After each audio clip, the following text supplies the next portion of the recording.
Alors que le monde entier vit sous la peur de la pandémie du coronavirus et adopte entre autres des mesures de confinement et de fermeture des frontières, le mouvement des femmes et filles pour la paix et la sécurité au Burundi déplore le fait que le Burundi, quant à lui, continue de se préparer aux élections comme si de rien n'était. Quelques mesures ont été prises pour lutter contre la pandémie, telles que le lavage des mains dans certains lieux publics, mais elles sont nettement insuffisantes vu la gravité de la menace.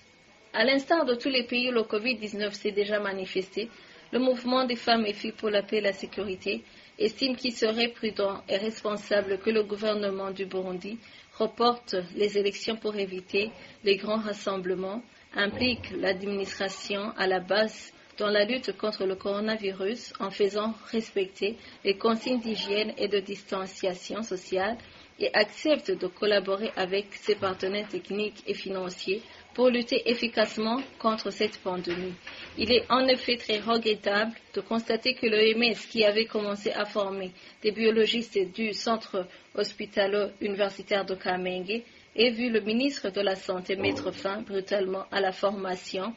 L'Institut national de santé publique reste ainsi le seul à pratiquer le test du Covid-19 avec un nombre insuffisant de laborantins. Le mouvement des femmes et filles pour la paix et la sécurité ne peut que déplorer encore une fois son constat douloureux et amer où la santé des Burundais semble de si peu de valeur et passe après les spéculations de la classe politicienne.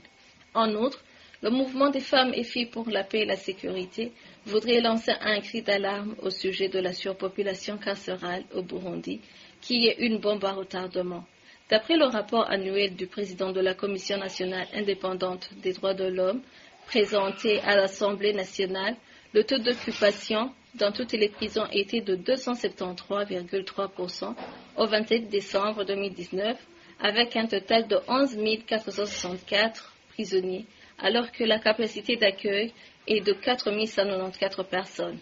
Et il est choquant de noter que 5 224 prisonniers, soit 45,5%, sont en détention préventive. Il convient de souligner également que les prisonniers sont en contact avec le personnel qui travaille dans les prisons et qui vit à l'extérieur. Par ailleurs, le président de la République avait annoncé quelques jours avant le Nouvel An une grâce présidentielle. Maintenant qu'il y a urgence, le mouvement des femmes et filles pour la paix et la sécurité exhorte la ministre de la Justice à prendre les décisions nécessaires pour exécuter cette mesure de grâce, surtout qu'une commission chargée d'identifier les bénéficiaires de cette grâce a été mise sur pied.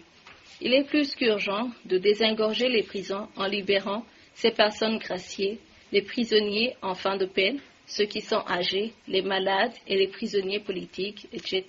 Le mouvement des femmes et filles pour la paix et la sécurité appelle le gouvernement du Burundi à faire preuve de responsabilité envers la population en l'informant correctement et régulièrement de l'évolution de la maladie et en encourageant toute initiative et projet visant à limiter la propagation de la pandémie. Le mouvement des femmes et filles pour la paix et la sécurité exhorte enfin l'OMS à ne pas céder devant l'obstruction du ministre de la Santé publique et l'encourage plutôt à poursuivre résolument l'exécution de sa noble mission statutaire de protection de la santé de la population, car il en va de l'économie du pays et de l'avenir de tout un peuple, sans oublier l'impact sur les pays voisins et le reste du monde.